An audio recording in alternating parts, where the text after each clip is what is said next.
queridos. Aplauda o Senhor, meu irmão. Vamos fazer um barulho para Cristo neste lugar. Como vocês estão? Estão bem? Muito obrigado, pastores da casa, por nos receberem tão bem. Gui, obrigado pelo convite. Como o Gui falou da última vez, a gente tentou vir aqui, mas infelizmente a nossa agenda estava muito corrida e não deu certo. Mas dessa vez, o Senhor preparou um momento para a gente estar junto. E hoje eu quero partilhar alguma coisa com você, falando um pouco do que a gente tem vivido na Europa. E eu creio muito que o Senhor nos trouxe aqui no Brasil para ativar pessoas novamente. Nós temos uma organização que chama Vinity Vivos. Eu posso andar aqui, não posso? Só não posso cair, né? Só não cair que é perigoso. Mas essa organização, ela significa, Vinity Vivos em latim, significa trazer de volta à vida, fazer novamente os sonhos viver. E nós cremos que o Senhor ele tem nos direcionado para acordar pessoas que estão dormindo. Eu não creio que os sonhos e os projetos de Deus que Ele pôs na sua vida, dons e talentos, são por acaso. Então nós estamos aqui hoje para te ativar novamente. Nós vamos estar falando sobre missões, nós vamos estar falando sobre identidade. E hoje eu creio que o Senhor ele tem um encontro conosco, amém? Quantos de vocês querem ouvir a palavra do Senhor? Amém. Eu sempre quis falar essa frase, eu nunca pude na anglicana. Como vocês sabem, eu sou o Pedro Neto, vim da Inglaterra, trabalho numa igreja anglicana chamada Imprint, sou um dos pastores lá, juntamente com o Luca Martini e com um pastor chamado Wole. Nós estamos nessa igreja já há alguns meses. Por muito tempo eu fiz parte de outra igreja anglicana na Inglaterra. E hoje eu vou partilhar um pouquinho com você do que Deus tem feito na Inglaterra, porque muitas pessoas pensam que a Europa está morta. Quantos de vocês já ouviram essa frase? A Europa é fria, a Europa está morta. E hoje eu quero te mostrar um pouco da nossa realidade, daquilo que o Senhor ele tem feito naquele país e de testemunhos que nós temos vivido, que eu creio que vão te encorajar para continuar fazendo o reino de Deus em São Paulo. Se Deus ele pode fazer na Inglaterra, que é um país tão difícil de pregar, eu creio que Ele pode fazer muito mais aqui em São Paulo. Amém?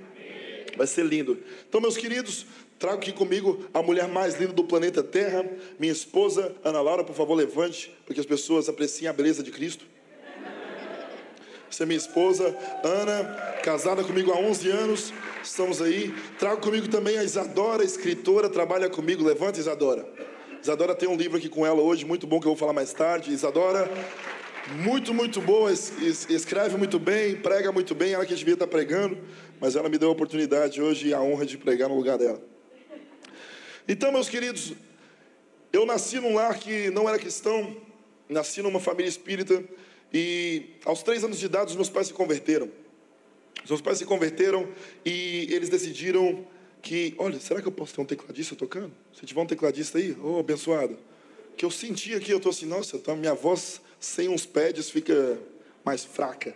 Com pad ela fica mais bonita. Então, aos 3 anos de idade, os meus pais eles se converteram numa igreja quadrangular em Goiânia. E eu tive ali um encontro com o Senhor, porque os meus pais eles tinham que dar uma oferta para a igreja. Eu lembro que o pastor ele falou, você que tem uma oferta, vem aqui para frente, nós queremos te abençoar hoje. E a minha mãe olhou para os bolsos dela, ela não tinha dinheiro naquela época, ela estava passando uma situação muito difícil, meu pai também. E minha mãe falou, eu não posso dar o carro, porque nós precisamos do carro para trabalhar. E aí ela olhou para o lado e viu uma criança pequenininha de 3 anos e falou, eu acho que eu tenho algo para dar para o Senhor. E ela me pegou, e eu lembro que minha mãe me levou no altar, e ela me colocou no altar. E eu lembro da oração dela, ela falou a seguinte frase, ela falou, Deus, eu não tenho dinheiro, mas a coisa mais preciosa que eu tenho é meu filho, e hoje eu te entrego ele. E eu lembro que eu não senti nada espiritual naquele momento, eu era pequeno, tinha 3 anos de idade, mas eu tenho essa lembrança da minha mãe mexendo no altar. E quando nós voltamos para o carro para ir para casa, eu lembro que eu comecei a cantar no carro. E pela primeira vez na minha vida eu cantei uma música que eles estavam cantando na igreja, que era com muito louvor, muitos de vocês conhecem. E eu lembro que meu pai ele parou o carro, e olhou e falou, Pedro, você sabe cantar? Eu falei, claro que eu sei cantar, pai. Na minha cabeça eu já cantava há muito tempo. Mas foi algo ali que o Senhor me entregou naquele dia. E naquele dia eu comecei a ministrar. Aos 5 anos de idade eu tive a primeira oportunidade para ministrar. Eu ministrei numa igreja quadrangular. E foi uma igreja, era uma plateia de 5.000 pessoas. E eu cantei de novo com muito louvor. E foi uma experiência aterrorizante para uma criança de 5 anos. Porque você chega no palco, você acha que você sabe tudo que você está fazendo. E aí você chega e tem uma multidão de pessoas na sua frente. E você trava. E você baixa a cabeça e canta com muito louvor. E o Senhor, Ele me moveu. Os anos foram passando e eu me mudei para Portugal em 2099. A minha família começou a servir outra igreja em Portugal. Eu comecei a ter um mentor que começou a me ensinar sobre a palavra do Senhor. Começou a me ensinar sobre andar nos caminhos de Cristo. E aos 15 anos de idade, eu decidi que eu já estava cansado da igreja, eu queria algo novo. Eu tive a oportunidade, uns amigos meus chegaram e falavam: Pedro, você é muito alto, por que você não vai jogar basquete? Eu falei: é verdade? Por que eu não vou jogar basquete? Sou muito alto. Como se a altura fosse o único parâmetro para jogar basquete. Eu falei: não, vou jogar basquete, claro. Comecei a jogar basquete aos 15 anos de idade. Quando eu comecei a jogar, joguei numa equipe. E essa equipe, eu comecei a ganhar muita visibilidade. E eu fui começando a ficar bom. E eu comecei a ver que eu realmente era bom no basquete. Comecei a crescer bastante. Então eu fui chamado para jogar pelo time nacional em Portugal. Comecei a jogar pela seleção portuguesa. E aí outros times na Europa começaram a ter interesse em mim. E me fizeram uma proposta para mudar para a Espanha, para ter um contrato profissional aos 15 anos de idade. Era algo muito novo para mim. E como eu era muito hábil, não quero dizer que eu era o melhor do mundo, mas eu realmente era bom, gente. E todo jogo meu treinador queria que eu jogasse. E toda vez que eu jogava, aconteceu depois, na terceira temporada, eu lembro que eu torci o meu pé uma vez, e o meu treinador quis que eu continuasse jogando. Ele começou a me dar umas injeções no osso, para que o meu pé desinchasse e eu continuasse jogando. E a gente começou a fazer isso. Fizemos isso uma vez, fizemos isso 2 vezes, terceiro jogo fizemos mais uma vez, quarta vez. Eu me lembro que um dia nós fomos jogar contra a Grécia, e eu estava preparado para entrar, e no treinamento do jogo, eu fui fazer um lançamento, e quando eu virei o corpo, eu lembro que meu corpo virou, mas o meu pé não virou. E eu caí no chão e olhei, meu pé estava torto. E eu falei: eu acho que eu quebrei meu pé. E muito assustado, consegui mexer meu pé de novo. Falei: não quebrei. Quando eu comecei a andar, eu senti uma dor muito grande. Pedi para o meu treinador, falei: eu acho que não vou conseguir jogar. Ele falou: tá bem, fica sentado, hoje você não vai jogar. E no final a gente vai no hospital, a gente toma uma injeção e você está pronto para a próxima temporada. Você pode jogar daqui 2 semanas, 3 semanas. Eu falei: tá bem, tudo tranquilo, vamos fazer isso. Só que eu tive que ir no hospital, porque essa dor não passava. Quando eu cheguei no hospital, o médico ele chegou para mim e falou: Pedro, eu acho que você vai ter que parar de jogar durante uns meses. E eu falei: ah, tá bem. Se eu conseguir ficar parado durante os meses, eu vou treinar lançamentos em vez de ficar correndo. Isso vai ser bom também, que eu preciso ajeitar alguns lançamentos, então vai ser muito bom. E ele falou assim: não, Pedro, a coisa é um pouquinho mais séria.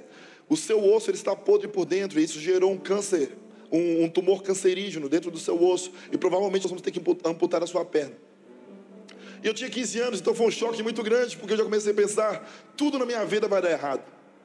E eu cresci, como eu te falei, aos 3 anos de idade, quando eu fui entregue dentro da igreja, eu comecei a ficar muito envolvido, comecei a aprender muitos instrumentos. Mas quando eu comecei a jogar basquete, eu decidi que eu já não queria mais fazer isso na minha vida, e eu queria agora apenas ser um jogador profissional. E ao fazer isso, eu comecei a jogar, eu comecei a entrar em alguns caminhos que eu não deveria, comecei a experimentar coisas do mundo. Aos 15 anos fui exposto para muita coisa, e comecei a utilizar tudo que eu podia, e tudo que era bom, que estava à minha disposição. Então esse médico ele chega com essa notícia para mim e fala: Pedro, você está com tumor cancerígeno. E o meu mundo cai naquele momento. E eu lembro que eu fiquei muito mal, eu não sabia o que fazer, uma depressão começou a tomar conta de mim, eu fiquei muito mal. E eu cheguei em casa naquele dia e falei: cara, e agora o que eu vou fazer se eu tiver que amputar a perna? E aí eu tive a brilhante ideia: talvez eu consiga jogar pelas Olimpíadas de deficientes, talvez eu consiga ainda fazer alguma coisa. Na minha cabeça eu ia continuar na carreira de basquete, era isso que eu tinha para mim, e era isso que o Senhor queria. Então o que aconteceu foi, eu fui conversar com o meu pastor e falei: pastor, eu estou com um problema muito sério, porque eu estou com um tumor na perna, e esse tumor é cancerígeno, e talvez nós vamos ter que amputar a minha perna. E eu falei: o senhor pode orar por mim? Ele falou: filho, eu posso orar sim, a nossa igreja vai orar por você durante 6 meses. Eu falei: tá bem então, 6 meses vai dar certo. Pensei, depois de 6 meses, Deus me cura, eu volto a jogar. Estratégia perfeita. Então começamos a orar. Primeiro mês, nada acontece. Segundo mês, nada acontece. Terceiro mês, nada acontece. Quarto mês, nada. Quinto mês, nada. Sexto mês, 1 mês antes da minha cirurgia, eu me lembro que eu fui para o hospital com meu pai fazer um exame. Me colocaram dentro de uma máquina muito grande. Em Portugal chama TAC, aqui no Brasil não sei o nome. Entrei dentro dessa máquina, fizeram uma tomografia. E eu lembro que o doutor se chamava Pedro Pedrosa. Ele me olhou assim, com uma cara estranha, e falou: Pedro, vamos aguardar 2 horas, vamos refazer os exames. Falei: tudo bem, vamos refazer os exames, sem problema. E nesse dia, eu já estava escolhendo a prótese que eu ia usar também. Então foi um dia assim, muito pesado para mim. E eu me lembro que o doutor Pedro fez os segundos exames, e ele chegou e falou: Pedro, espera um segundo, eu preciso chamar outro médico. Nesse dia eu estava com meu pai. O meu pai é uma pessoa muito nervosa, e ele é muito sanguíneo. Eu lembro que meu pai bateu na minha perna e falou: meu Deus, Pedro, vão ter que cortar as 2 pernas. Eu falei: que é isso, pai? Ele assim: meu filho, vão ter que cortar suas 2 pernas. Eu: pai, mas como? E aí, eu lembro que o médico chamou mais uma enfermeira. Aí meu pai: meu Deus, meu filho, você vai morrer. Meu filho, meu filho, meu Deus do céu, o que eu fiz? Meu filho vai morrer. E meu pai começou a ficar muito desesperado. Eu falei, pai, calma, vamos esperar para ver o que ele vai falar. E foram entrando enfermeiros. De repente eu tinha 8 médicos na minha frente, mais enfermeiras. E eu me lembro que o doutor Pedro, ele falou a seguinte frase para mim. Falou, Pedro, nós vamos ter que fazer os exames daqui a um mês de novo, porque nós estamos fazendo e refazendo e a gente não consegue encontrar o tumor cancerígeno na sua perna. Como você pode ver, eu tenho 2 pernas agora. São as 2 minhas. Amém, glória a Deus por isso. E por que eu estou te contando esse testemunho hoje? Porque por muito tempo eu fugi da minha identidade no Brasil. Quando eu comecei a jogar por Portugal, eu me assumia como português, falava, eu sou português, não sou brasileiro. Eu tinha muita vergonha de falar que eu era brasileiro, tinha muita vergonha de andar em comunidades brasileiras naquela época. E a minha vida foi se encaminhando, fui curado, comecei a trabalhar mais na igreja, começamos a fazer muitos eventos em Portugal e na Europa, começamos a viajar a vários países para pregar e ministrar a palavra do Senhor.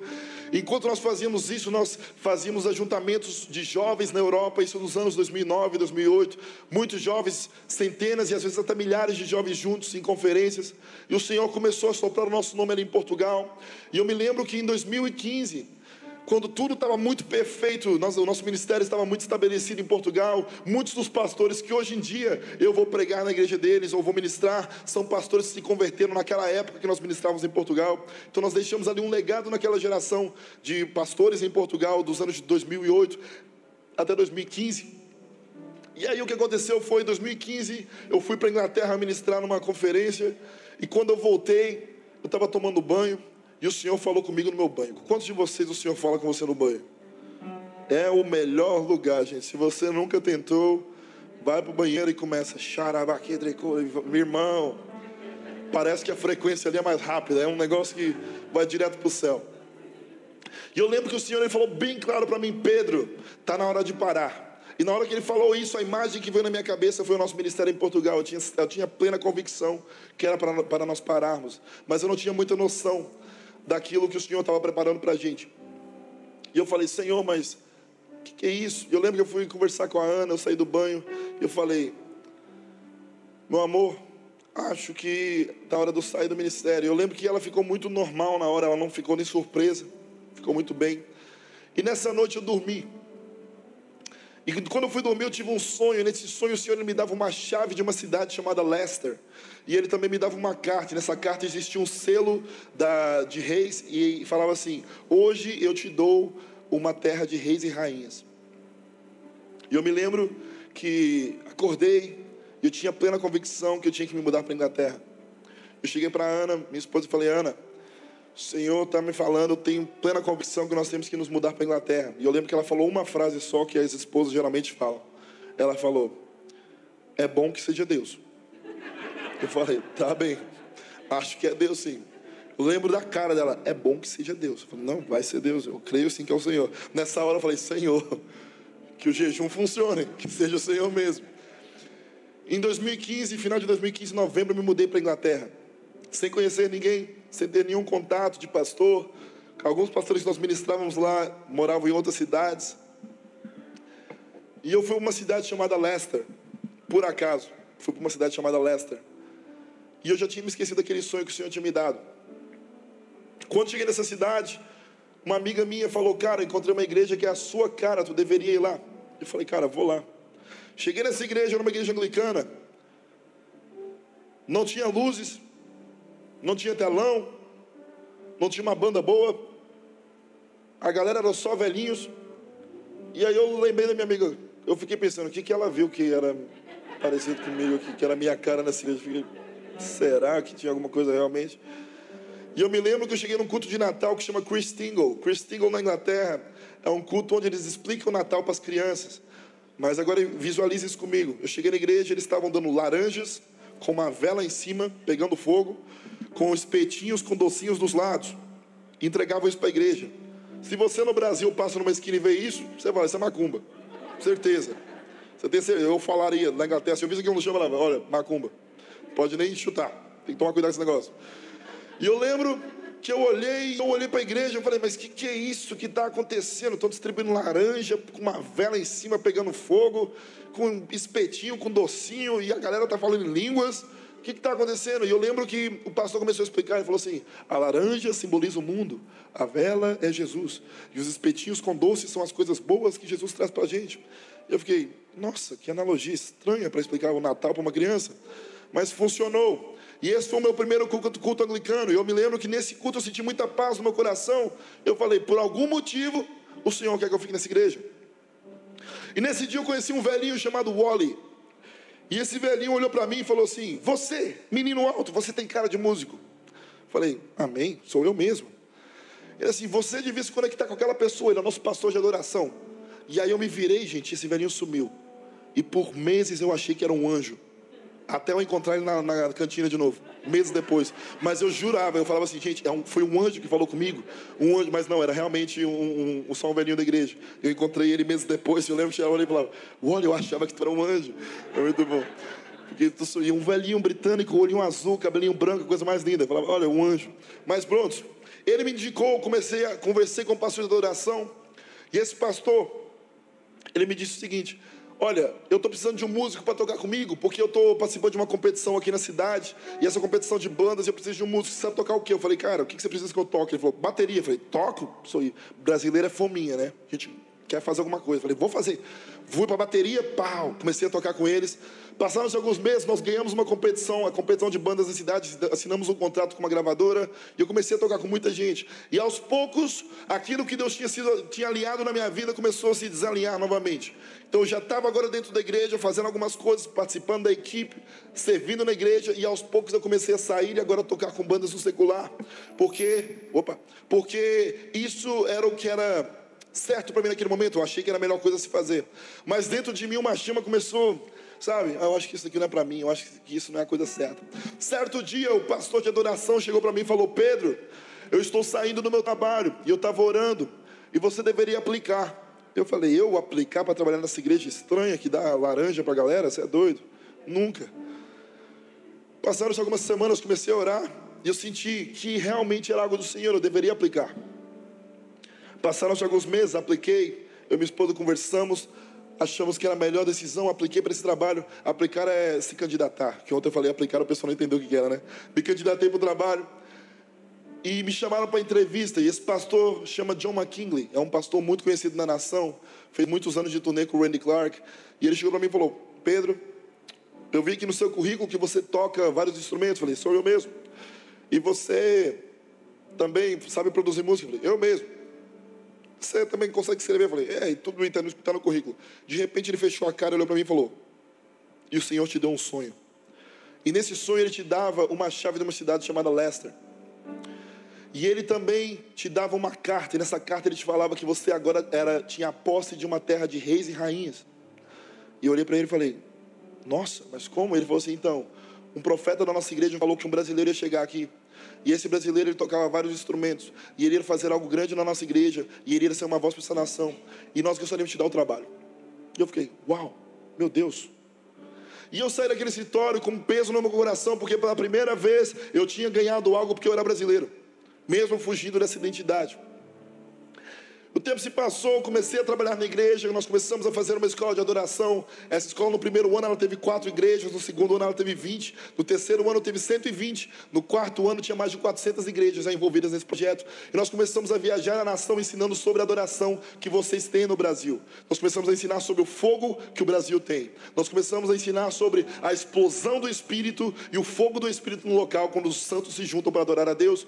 E as pessoas da Inglaterra, isso para eles era muito novo. Então algo começou a ser gerado nas igrejas, pessoas começavam a vir e perguntar para a gente, como que vocês fazem isso? O que é isso? Vocês estão falando em línguas? Meu Deus, vocês não estão seguindo o set list? Meu Deus, você chega num local, você olha, vocês começam a dar palavras, e eles começaram a ficar muito empolgados com isso, e o tempo foi se passando, e um dia eu fui numa conferência chamada New Wine. New Wine é um ajuntamento de igrejas, de mais ou menos 2.800 igrejas, onde mais de 40 mil pessoas se juntam por 10 dias para adorar o Senhor, para buscar a Deus. E lembra, a Europa está morta. Ninguém sabe o que está acontecendo, não é mesmo? Não é verdade, meus irmãos. E nesse dia eu lembro que eu entrei nessa tenda, e essa tenda era muito larga, muito grande, e ela cabia cerca de 40 mil pessoas. Eu lembro de entrar, e quando eu coloquei o meu pé dentro, eu olhei, e o Senhor me deu uma visão, e Ele me mostrava que eu estava no palco organização. E eu me lembro que eu estava com alguns amigos meus músicos e eu falei, gente, meu ego é tão grande que eu estou achando que eu vou tocar aqui. Olha esse menino, ego, meu pai querido. E os caras riram, eu ri também. Eu falei, meu pai, Jesus, me perdoa, tem que tirar essa soberba do meu coração. E a gente começou a orar. Passaram-se alguns anos, o líder da New Wine chamava Paul Hawkard. E ele, um dia, numa tarde, estou no meu escritório, meu telefone toca.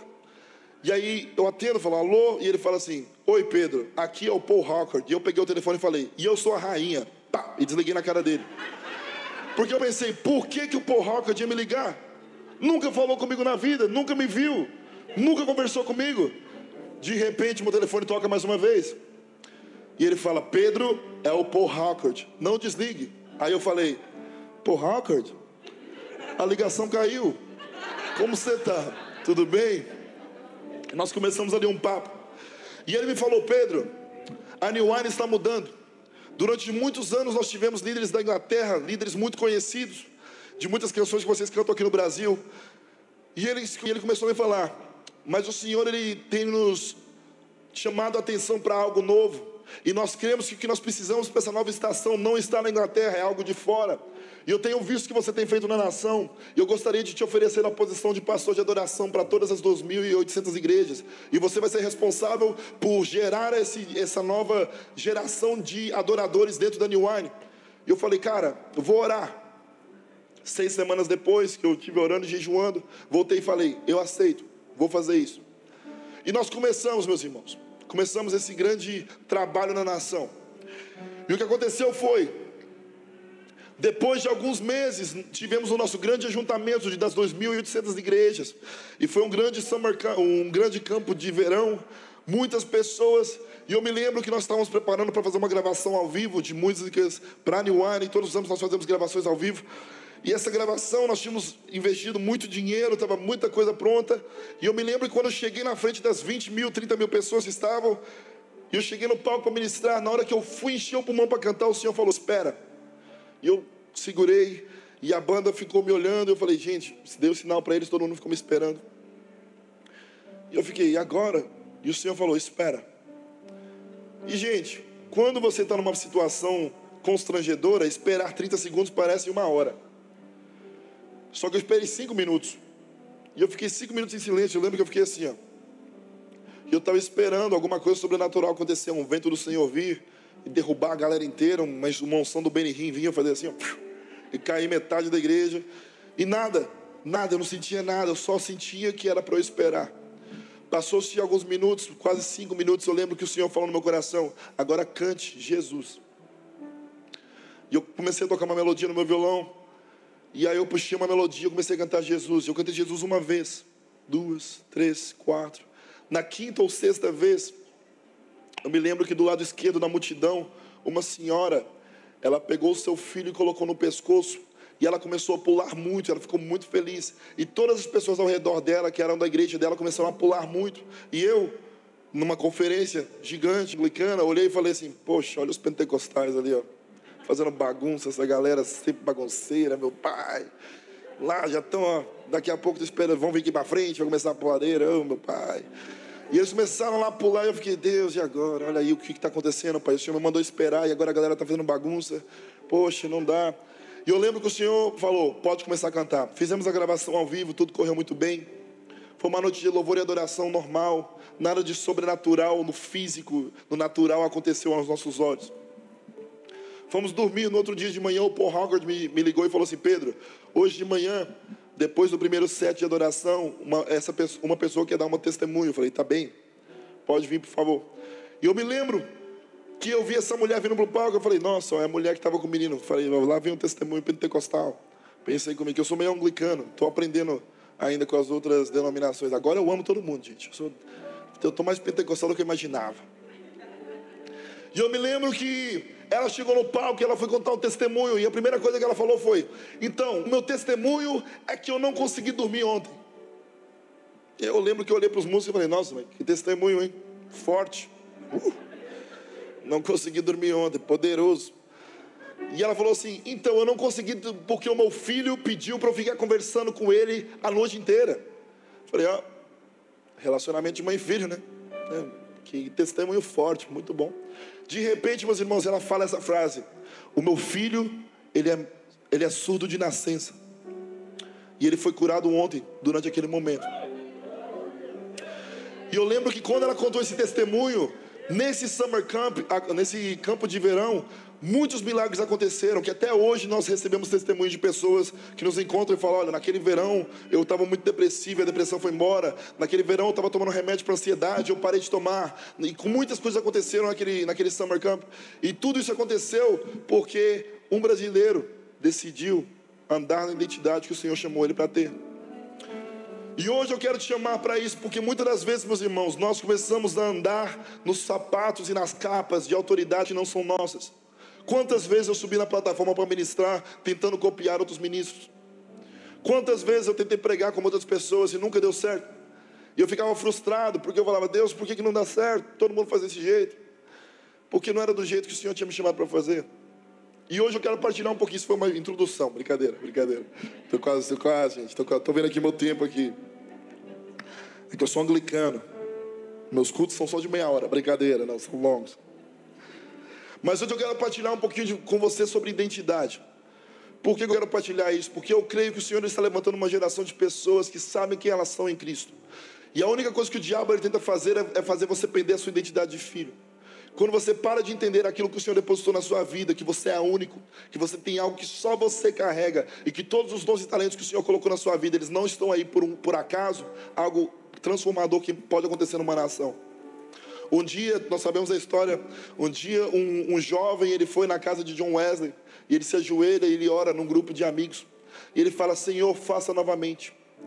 Anos se passam, esse jovem ele se torna Billy Graham, e milhares de pessoas vão a Cristo. Um homem que teve autoridade sobre governos. Por que isso aconteceu? Porque ele decidiu usar os dons e talentos que o Senhor tinha depositado na vida dele, e ele parou de copiar. Ele começou a falar: eu vou fazer dessa forma que o Senhor depositou na minha mão, e algo vai acontecer. E nós sabemos a história em Gênesis 27 de Isaac. Isaac está muito velho, ele tem 2 filhos, Jacó e Esaú. O que acontece é, Isaac ele vai dar a sua bênção para o seu primogênito, e a Esaú. E Esaú está lá com seus problemas. E o que acontece é, Jacó, ele muito esperto, vai lá preparar comida para o seu pai, se veste como seu irmão, e ele entra na sala. Quando ele entra na sala, Isaac fala assim: quem está aí? E Jacó responde: sou eu, Esaú, o teu primogênito. E isso acontece muito com a gente, porque Jacó não acreditava nas promessas de Deus na vida dele, mas ele acreditava nas promessas de Deus para a vida do irmão dele. Jacó não acreditava que Deus tinha algo para ele, mas ele acreditava que a unção do primogênito era maior do que aquilo que Deus tinha depositado na vida dele. Então por isso ele queria tanto roubar essa unção. Ele queria ser o irmão dele. Muitas das vezes nós que tentamos nos enganar, tentando vestir roupas que não são nossas, tentando usar talentos que não são nossos, tentando usar pregações, músicas, até espontâneos que não são nossos, para que Deus ele venha se revelar e para que nós sejamos conhecidos, que nós carregamos algo do Senhor. Mas eu te digo hoje, meu irmão, que se você começar a andar na unção que o Senhor tem para a sua vida, algo muito maior vai acontecer. Você vai ver algo muito maior, você vai frutificar de uma forma muito maior. Mas para você frutificar existe uma poda, existe um tempo para ser preparado. E existe uma frase que eu li uma vez que é: a dor da poda nunca será maior do que a dor de não ter frutos. Então você às vezes tem que esperar, tem que passar por esse processo e parar de copiar os outros para que você realmente entenda a identidade que Cristo tem na sua vida. Amém? Porque nós acreditamos muitas das vezes muito mais nas promessas dos nossos irmãos do que nas promessas de Deus para a nossa vida. Quantas vezes eu estive em ajuntamentos onde eu vi o Senhor entregando promessas para amigos meus e eu falava: nossa, eu queria isso para mim. Quantas vezes eu já ouvi amigos meus recebendo palavras que eles vão ter canções que vão ser cantadas no globo inteiro, e os anos se passam e as canções deles estouram para o mundo inteiro. E eu lembro que no passado eu ficava: Senhor, por que o Senhor nunca fala isso comigo? Eu comecei a entender, galera, que aquilo que Deus tinha para mim era diferente. A identidade era diferente. E quando eu comecei a assumir essa identidade de doido mesmo, que eu e o Luca, né, a gente é meio doido de verdade, e a gente começa a andar realmente nessa loucura de Cristo, quer saber? Sem medo, vamos para cima, a gente fala: vamos saquear o inferno, deixar o inferno vazio, vamos começar a trazer a cantalhada toda, e os perdidos, os perturbados, os endemoniados, vai entrar na igreja e vai aceitar Jesus, vamos fazer isso. E nós começamos a andar nessa identidade, algo começou a acontecer dentro da Inglaterra, porque nós paramos de tentar replicar o que estava no Brasil, tentar fazer as coisas daqui, e nós começamos agora a andar na autoridade que o Senhor tinha entregado para a gente sobre a nação da Inglaterra. Lembra daquele sonho? Ele me deu uma terra de reis e rainhas. Mas eu estava tentando operar de uma forma diferente. Mas quando eu comecei a operar com a autoridade que eu entendia que o Senhor me deu uma terra de reis e rainhas, algo começou a se transformar naquela nação. E meus irmãos, a Bíblia nos fala em Mateus 14 que os discípulos estão no barquinho cruzando o mar. E o que acontece é, uma grande tempestade acontece. E de repente, no meio da tempestade, tem um cara andando em cima da água. E Pedro, sempre tem um Pedro na vida, né? Complicado. Fala, quem és tu aí? E essa pessoa andando na água fala, eu sou Jesus. Vem até mim. E Pedro fala, não fala isso não que eu vou. Jesus fala, então vem. E Pedro, ele começa a andar sobre as águas. Começa aqui, ó. E a água é sólida, o cara começa a andar, ele começa a ir, ele vai andando para o meio do mar. E as medidas que ele vai andando, o mar vai ficando turbulento, ele começa a olhar para os lados, ele pede um foco de Jesus, ele começa a afundar. De repente ele fala, Senhor, me ajude. Jesus estende a mão e levanta ele, Jesus fala o quê? Pedro, homem de pouca fé, por que duvidaste? E essa história para mim ela é muito complicada, irmãos, porque por que Pedro duvidou? Pedro já tinha visto tantos milagres, Pedro já tinha visto Jesus fazendo tantas coisas, e eu creio que a única coisa que ele duvidou foi, será que eu posso andar nas águas? Jesus andar nas águas, tudo bem. Mas eu, pecador, todo errado, andar, é impossível. E quando ele tira os seus olhos de Jesus, ele começa a afundar. Quantas das vezes, meus irmãos, o Senhor lhe te deu projetos e sonhos e você estava fixado nele. E no momento que você parou e tirou os seus olhos dele, os sonhos e os projetos apareceram. Quantos de vocês já viveram essa experiência? Quantos de vocês tiveram sonhos que você tem a plena convicção que o Senhor lhe entregou para você? E com o passar do tempo, com a turbulência da vida, você começa a desfocar os seus olhos de Cristo. Você começa a focar na situação, nos problemas, nos projetos. E você começa a se afundar. E você começa a ver que você não consegue fazer. E você começa a gritar, Senhor, me ajude. E o Senhor vem e te pega e fala, poxa, por que você duvidou? Eu te falei lá atrás. Eu creio, meus irmãos, que o Senhor, Ele deposita algo na nossa vida para ser utilizado. Eu não creio que nada que é depositado na nossa vida é em vão. Eu não creio que Deus ele comete erros. E eu creio que se nós somos únicos, como a Bíblia fala, nós carregamos algo que o Senhor depositou na nossa vida, pensando nos planos e projetos que Ele tinha desejado para a gente. Uma das orações que eu lembro que eu fiz quando eu fui curado foi, Senhor, que eu a partir de hoje viva todos os sonhos que o Senhor tem para a minha vida e não os meus sonhos.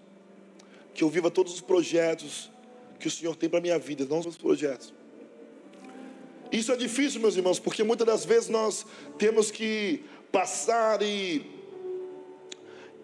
deixar as nossas próprias vontades para que Jesus ele seja glorificado. E talvez esse tenha sido o seu problema hoje. Você acredita em Deus, em Jesus, em milagres. Você já até viu o Senhor operar milagres na sua vida, mas você não acredita mais nas promessas que o Senhor te deu lá atrás. Você não acredita naquilo que Ele depositou lá atrás, porque você olha para as suas circunstâncias de agora e fala, como é que isso vai acontecer, Senhor?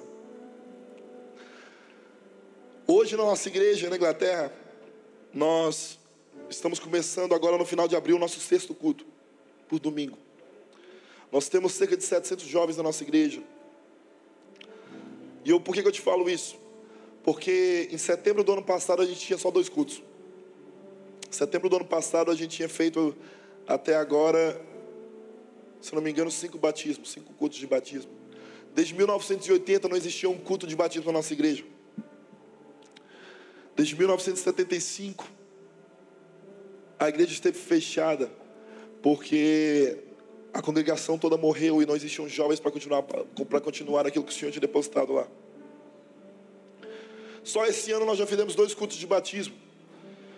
Cada culto com mais de 30 pessoas. Algumas pessoas que vieram como visitantes, amigas da pessoa que estava sendo visitadas, batizadas, aceitaram Jesus naquele momento e se batizaram naquele culto. Dessas pessoas, 2 islâmicas, filhas de islâmicos, de famílias islâmicas.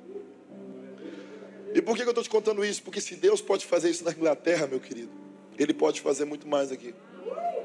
Eu creio realmente que o Senhor está ativando hoje pessoas. E por que eu quero dizer isso? Abra sua Bíblia comigo. Em Jeremias 1:5. Vai aparecer aqui no telão, eu creio. Por favor. E fala assim: antes, isso é uma promessa do Senhor para todo mundo nesse local, tá bom? Para todo mundo aqui. E essa promessa é assim: antes que eu te formasse no ventre materno, eu te conheci. E antes que saísses da madre, te consagrei. Agora isso é para você. Eu te constituí profeta às nações.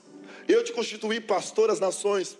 Eu te constituí médico às nações. Eu te constituí advogado às nações. Eu te constituí músico às nações. Eu te constituí mãe às nações. Eu te constituí pai às nações. Essa promessa de Jeremias é para todo mundo. Então lembre-se, meu irmão, que você é único. A identidade que o Senhor te deu é única. Aquilo que está dentro da sua vida é único. O que está dentro do seu coração foi formado dentro da madre. Mesmo antes de você ser formado, o Senhor já sabia como você seria, como seria a sua personalidade, o que você ia gostar, as cores que você ia gostar. Mas a vida, muitas das vezes, ela tenta nos parar. E os nossos focos, eles desaparecem. Vamos lembrar da história de Jacó.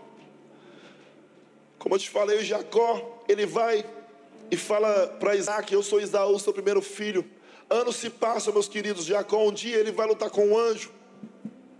Todo mundo conhece essa história muito bem. Jacó segurou o anjo, agarrou o anjo. E quando ele estava lutando com o anjo pergunta: quem és tu? E Jacó fala: eu sou Jacó. E naquele momento o anjo fala: tu não és Jacó, a partir de hoje és Israel. Por que ele fala isso?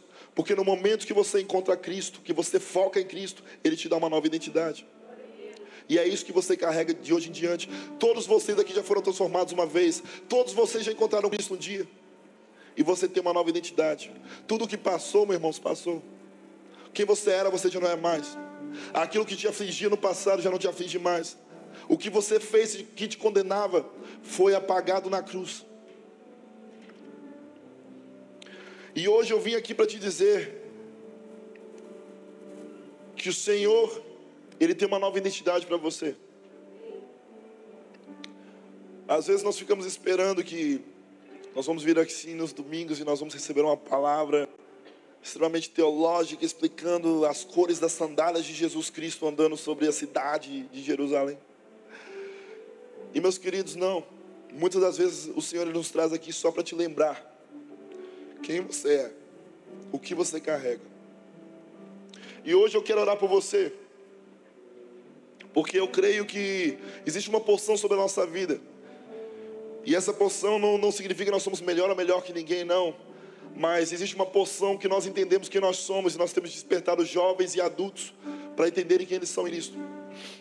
E para que eles realmente carreguem a bandeira de levar o nome de Cristo através dos seus 12 talentos para todas as plataformas lá fora. Eu creio numa geração que está se levantando de políticos, numa geração que está se levantando de artistas, numa geração de professores, numa geração de pais e mães, numa geração de médicos que realmente vai levar o nome de Cristo lá para fora. E o domingo ele vai ser só o dia de encher a barriga, para que a gente possa alimentar pessoas lá fora durante a semana. Eu creio nisso, meus irmãos. E talvez Deus me trouxe lá na Inglaterra hoje só para te lembrar isso. Para te lembrar que as promessas de Deus na sua vida, elas não estão mortas. Para te lembrar que não existe idade para o Senhor. O Senhor que consegue fazer em 40 anos, consegue fazer em 1 segundo. Eu falo isso para os meus alunos. Esse ano eu trouxe uma equipe da Inglaterra para o Brasil. Por que eu fiz isso? Porque essa equipe, eu queria que elas vissem o que vocês carregam aqui no Brasil. O fogo que vocês têm, para que eles voltem para a Inglaterra cheios do Espírito para começar a depositar isso sobre a nação. Todos os anos eu trago uma equipe de alunos. E esse ano, essa equipe ela acabou de ir embora sexta-feira. E eles foram muito impactados pela forma como vocês adoram. Eles foram muito impactados pela forma que vocês têm uma paixão por Cristo. Eles foram muito impactados pela paixão nos momentos de adoração, pelo zelo à presença e à palavra de Deus que vocês têm. Então vocês, mesmo que vocês não pensem nisso, vocês são um espelho para muitas nações.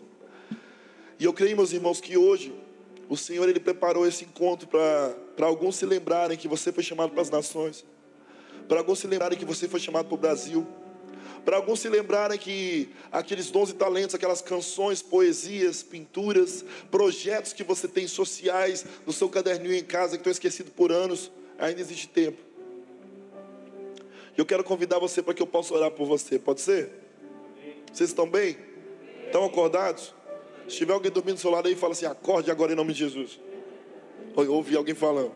Fique de pé, meu querido.